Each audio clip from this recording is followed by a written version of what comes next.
Everyone, आज हम इस वीडियो में एक्सेल शीट में सैलरी शीट को देखेंगे कि उसको हम सैलरी शीट कैसे करते हैं।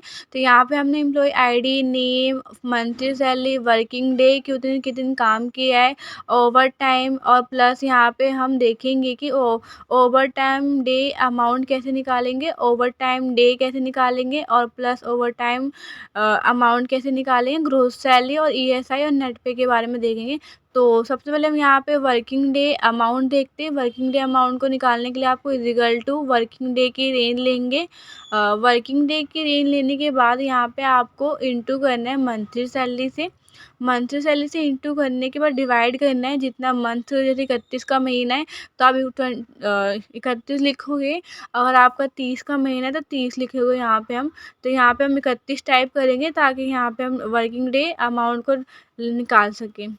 मंथली सैलरी 40,000 है। यहाँ पे आपका 25 दिन का अमाउंट निकल के आएगा जो कि 32,258 कुछ है।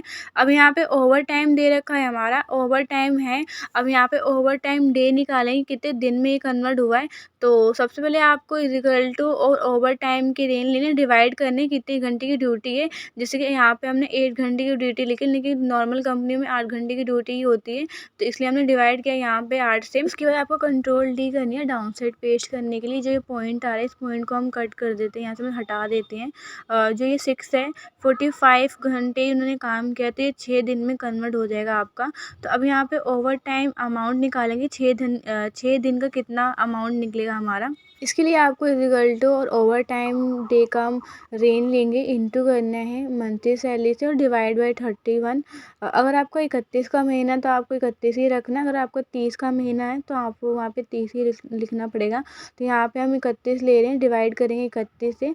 तो यहाँ पे आपका ओवर टाइम अमाउंट निकल जाएगा 6 दिन के हिसाब से। तो उन्होंने 45 घंटे काम किया है और 6 दिन काम किए हैं, तो यहाँ पे हम उसके हिसाब से आपका सैलरी आएगी। अब यहाँ पे इसे डाउन साइड पेस्ट करने के लिए आपको कंट्रोल डी करना है। अब यहाँ पे हम देखते हैं ग्रोस सैलरी कैसे निकालेंगे। ग्रोस सैलरी जितने भी अमाउंट है, जैसे कि वर्किंग डे अमाउंट और ओवर टाइम अमाउंट को दोनों को हम प्लस कर देंगे।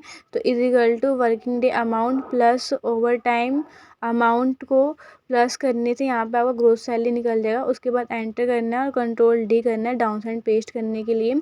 ईएसआई माइनस होता है आपका नेट पे में, तो ईएसआई आपको निकालने के लिए is equal to monthly salary और इनटू करना है जितना परसेंट आपको मिल रहा है ईएसआई। यहाँ पे हमने 4% रखा है, ये परसेंट आप चेंज कर सकते हो। यहाँ पे आपको पता हो जितना परसेंट आपको लग रहा है कंपनी वाले दे रहे हैं, आप उसके हिसाब से लिख सकते हो।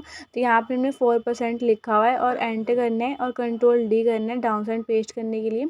अब यहाँ पे हम नेट पे निकालेंगे, तो नेट पे आपका माइनस होता है सैलरी में से। इसके लिए आपको इक्वल टू ग्रोस सैलरी और माइनस करेंगे हम यहाँ पे ईएसआई।